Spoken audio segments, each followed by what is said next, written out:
Hi, it's John, and welcome to the channel. 3:54 a.m. Thursday, November the 20th. I hope you're having a great Thursday. I hope you've had a wonderful week so far. We got a little bit of snow here in Calgary. Not a lot. It's actually been very good. We've had good weather here in the west. A lot of my family members who live out east have been suffering. When it's bad out east, we get the good weather, and it flips here in Canada. It just works out that way. It's been pretty good here in Calgary. Temperature's still above zero. Got my big blue mug of coffee. Thanks so much for being here. I got up this morning thinking about a few things, and one of them was that I have political fatigue.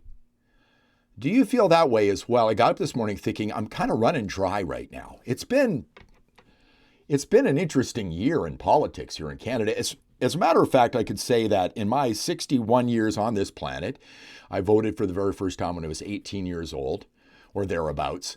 This is probably one of the most interesting years ever in Canadian politics that I can remember. There have been other ones. I actually remember late 70s, early 80s when Joe Clark was the prime minister. I do remember that.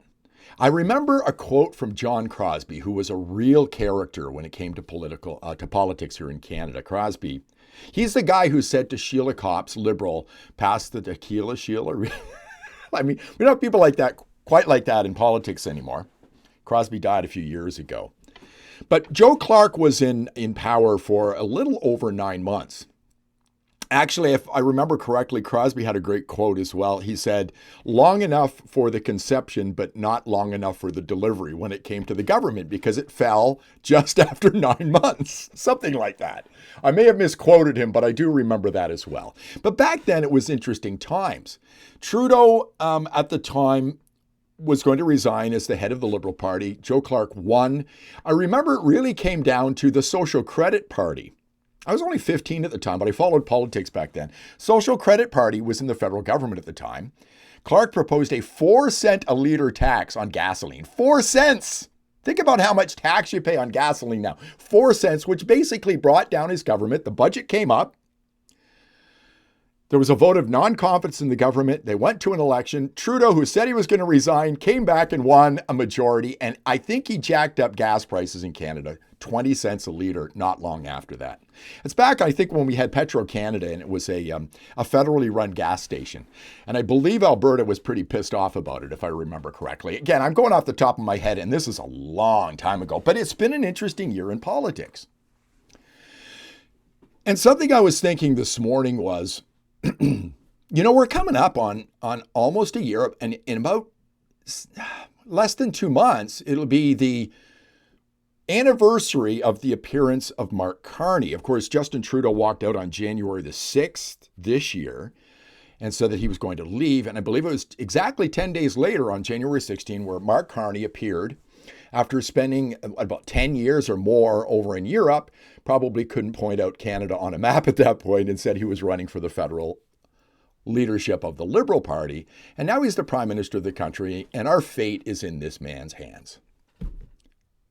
It's really quite hard to believe, but he got the Liberal leadership and was immediately named the prime minister of the country, and then he won an election on the 28th of April. So April, May, June, July, August, September, October, we're approaching the end of November. So, we're going on 7, 8 months of the Liberals being in power. And I was thinking this morning, what has been accomplished? We hear about China building a coal-fired power station every week, and countries building things in a matter of no time if they really need them. I think Germany built a gas plant or something in less than a year. What has been accomplished by the Liberals since they were elected on April 28th, or even going back earlier when Mark Carney was named the prime minister, but he hadn't been elected prime minister at that point?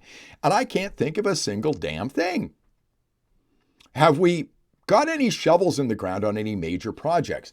And my question to you is this: how long can you wait for all of this investment that the Liberals are promising?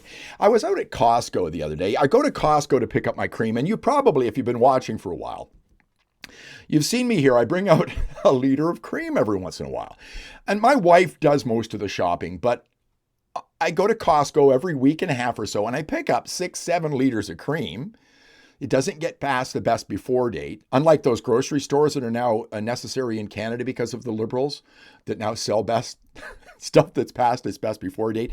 But I go to Costco, and that's how I judge grocery prices. And I used to go to Costco, and it would be $2.85 a liter, which was much better than going to Walmart, which was about $4 a liter. But even Costco cream is up to $3.15 a liter I paid the other day. And I haven't seen grocery prices coming down. And Carney says he's going to build houses. Well, have any shovels been in the ground in the last 7 to 8 months? We've got this massive new corporation that the government has that's supposed to build things for us. Has anything happened?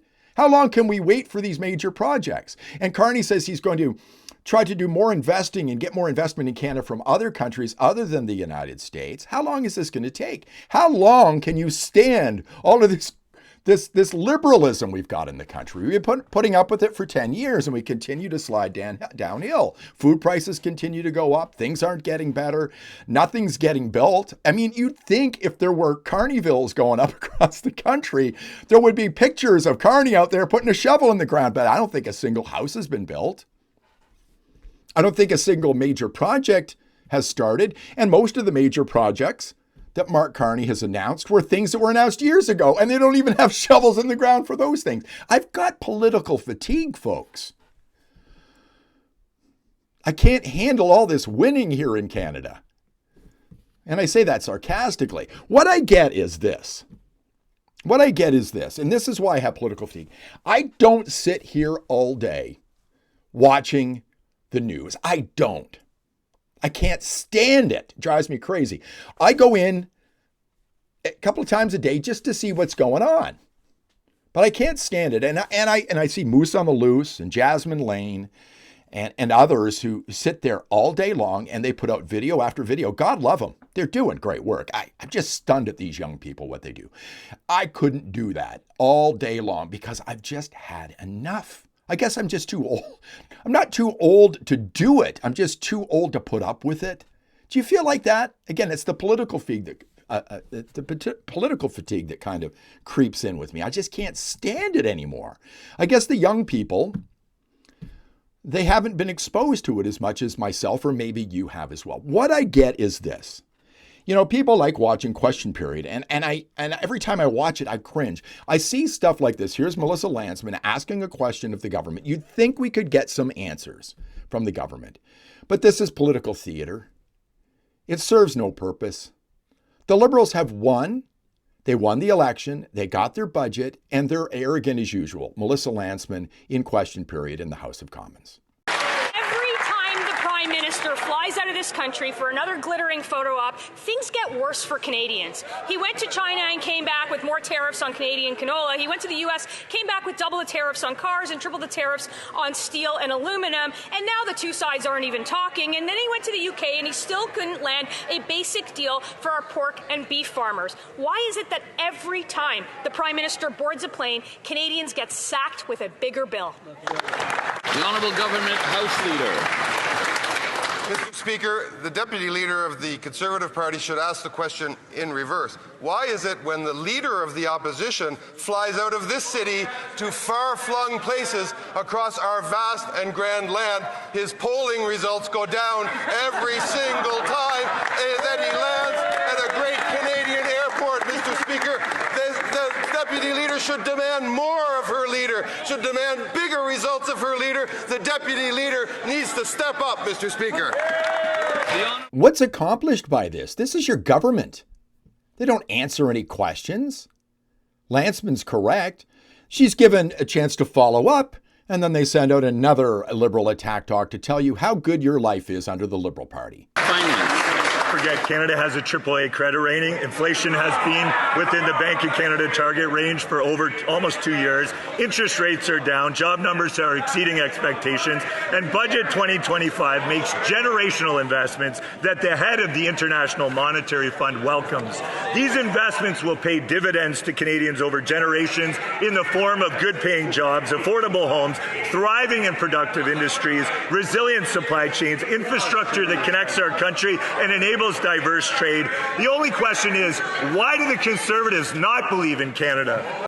Don't you wish we could get a straight answer from these people? It's all political theater from both sides of the aisle. This accomplishes absolutely nothing. It's rather embarrassing when you get right down to it. And you're probably here and you're a conservative. You likely didn't vote for the Liberals.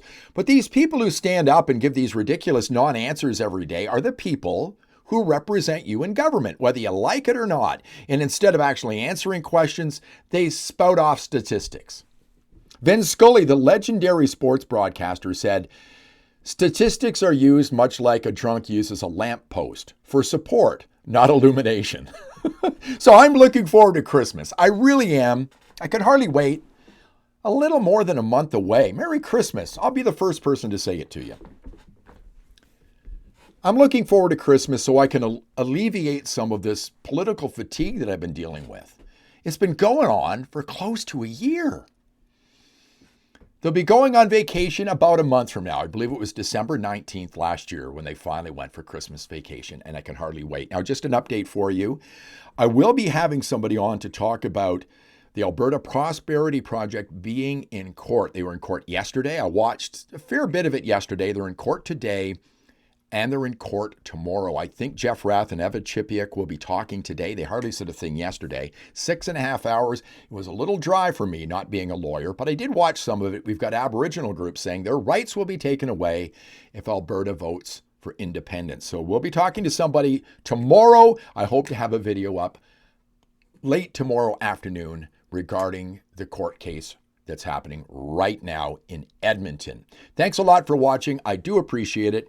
I want to alleviate some of your political fatigue. Step away from your screens today and pay no attention. I think that's what I'm going to do unless something really interesting breaks. And how often does that really happen? Thanks a lot for watching. I appreciate it. If you like the video, give it a thumbs up. Subscribe to the channel. Ring the bell for notifications. I'll see you in the next one.